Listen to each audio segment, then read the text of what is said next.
اللہ تعالیٰ زید خیر عطا فرمائے۔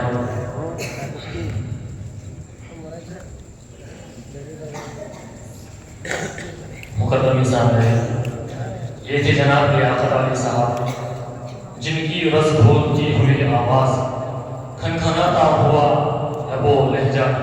افسردہ قلوب کو منور کر رہی تھی۔ یہی وجہ ہے کہ سامعین ان کے دل آویز تلاوت سے لطف اندوز و خوش و خرم ہو کر یوں خراج عقیدت پیش کرنے پر مجبور رہے۔ آنکھوں میں بس کے دل میں سما کر چلے گئے، آنکھوں میں بس کے دل میں سما کر چلے گئے،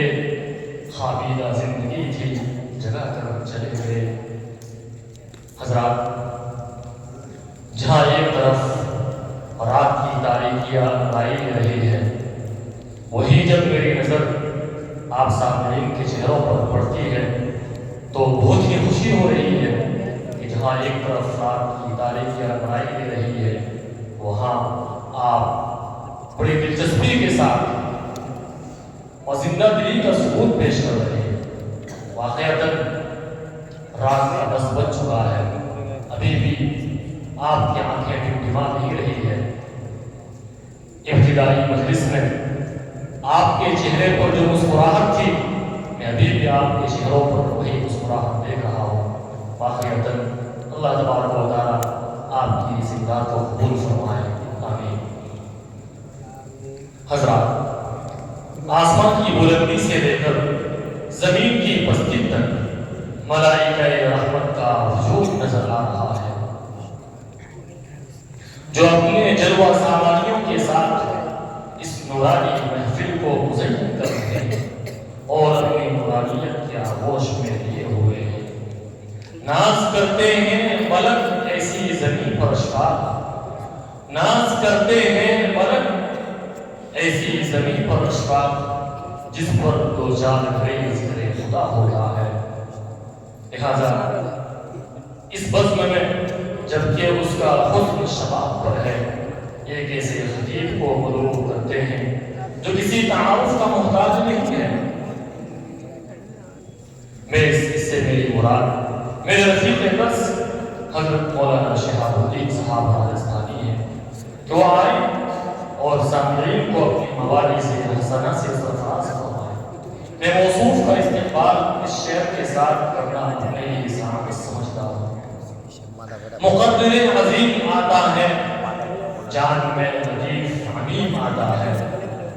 مقدر عظیم آتا ہے، جان میں لطیف عمیم آتا ہے، اہل محفل کو شادمان کرنے فکر و فن کا شمیم آتا ہے۔ حضرت والا سے درخواست کرتا ہوں کہ وہ تشریف لائیں اور نمازی ضمیر کو حسین انداز میں سامعین کے سامنے پیش فرما کر سامعین کے قلوب کو گرما دیں۔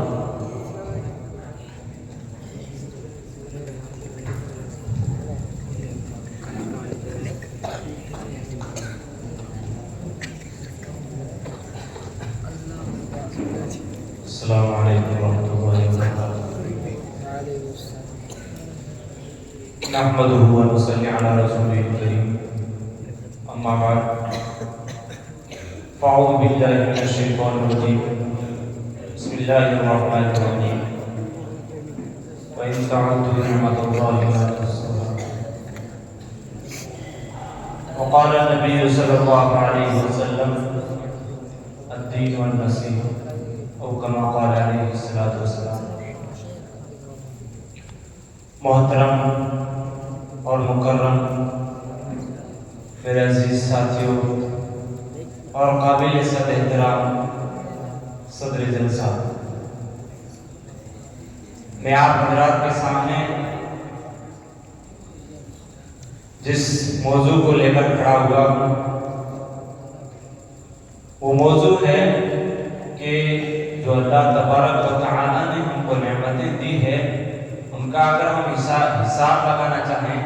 تو اس کا حساب نہیں لگا سکتے۔ تو میں آپ حضرات کے سامنے اس کی مزید تشریح کرتا ہوں۔ آپ سبھی حضرات جانتے ہیں کہ اللہ تبارک و تعالیٰ نے ہمیں جو نعمت دی ہے اور ہمیں جن کام کے لیے اور جس کام کے لیے منتخب کیا ہے اور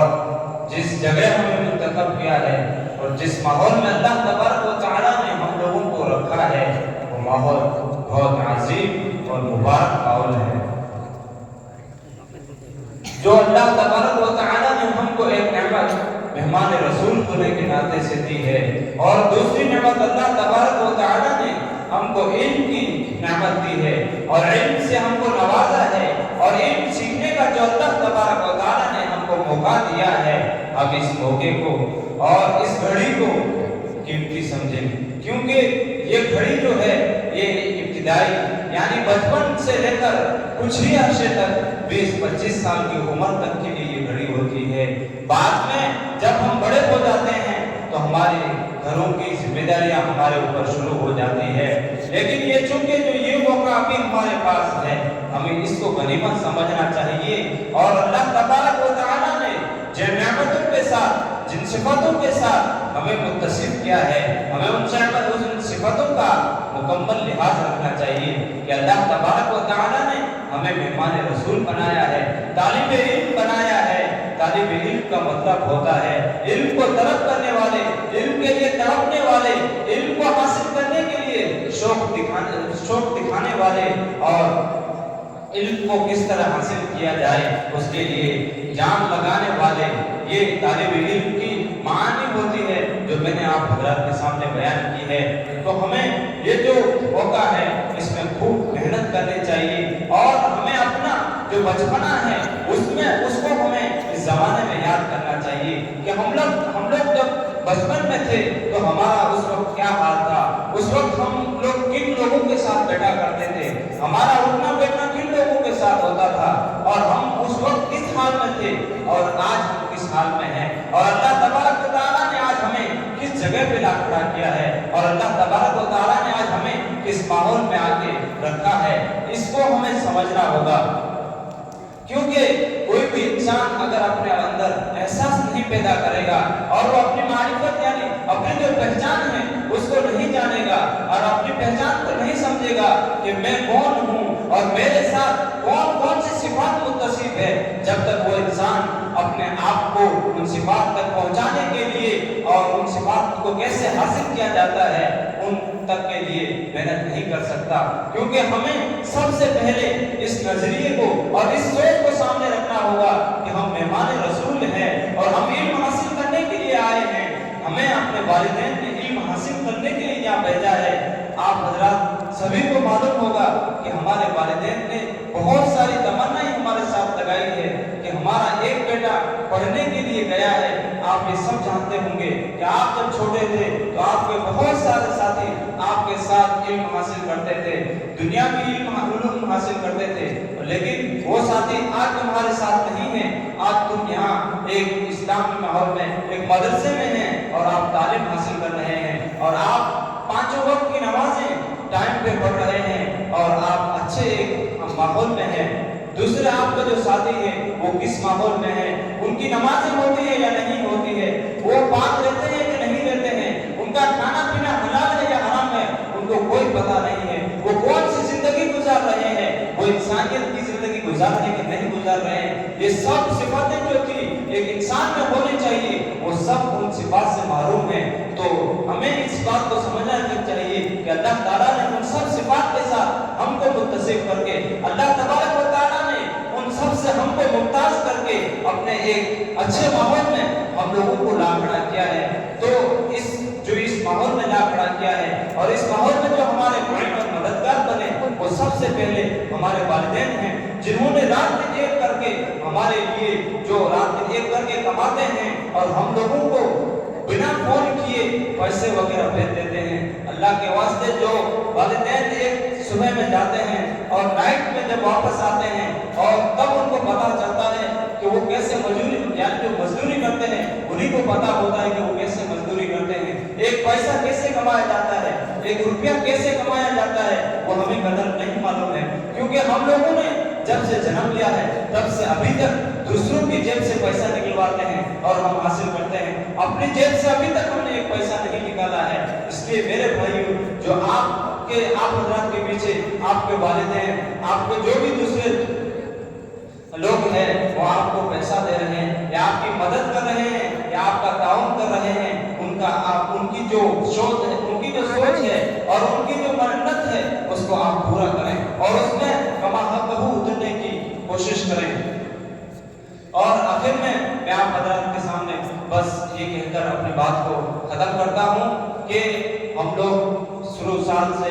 آج تک جو بہت سارے یعنی ہم تمام ساتھی ہیں، ان میں سے بہت سارے یعنی سبھی ساتھی ایسے ہیں کہ کچھ ایسے ساتھی ہوں گے جو ہم آپ کو نہیں پہچان دیتے اور آپ مجھے نہیں پہچانتے تھے، لیکن یہاں رہتے ہوئے ہم لوگ سب ایک دوسرے کو پہچاننے بھی لگے، ایک ساتھ رہنے بھی لگے، کیونکہ آپ نے دیکھا ہوگا گھر کے اندر اگر ایک ساتھ بہت سارے برتن جمع کر دیے جائیں تو وہ برتن بھی کبھی آپس میں ٹکرا جاتے ہیں یا ایک برتن نیچے گر جاتا ہے اور دوسرا برتن وہی رہتا ہے۔ یہی ہمارا حال ہے، ہم بھی اس مدرسے میں اسی طرح رہ رہے ہیں۔ اس میں اگر کسی ساتھی سے اونچ نیچ ہو گئی ہے تو اس ساتھی کو معاف فرما دیں، کیونکہ اگر آپ نے دنیا کے اندر ہی معاف فرما دیا تو اللہ کے وہاں جواب دینے میں اس کو آسانی ہوگی، کیونکہ ایسا کسی نے جرم نہیں کیا ہوگا، یعنی ایسا تو کسی نے جرم نہیں کیا ہوگا کہ جس کو معاف نہ کیا جائے، بلکہ چھوٹی سی کوئی خطا ہوئی ہوگی۔ اور میں چونکہ ایک انجمن میں صدر کی حیثیت سے ہر مرتبہ صوبہ صدر رہ چکا ہوں، اس حیثیت سے مجھے معلوم ہے اور میں نے تمام ساتھیوں کو دیکھا، انہوں نے پورے سال ہمارا ساتھ دیا اور اچھی طریقے کے ساتھ رہے اور سب ساتھیوں نے اچھی طریقے سے تقریر وغیرہ کو پیش کیا۔ میں امید کرتا ہوں کہ آپ تمام ساتھی آئندہ سالوں میں اپنی مزید کوششیں کریں گے اور اسی بات پر میں اپنی تقریر کو ختم کرتا ہوں۔ وآخر دعوانا الحمدللہ۔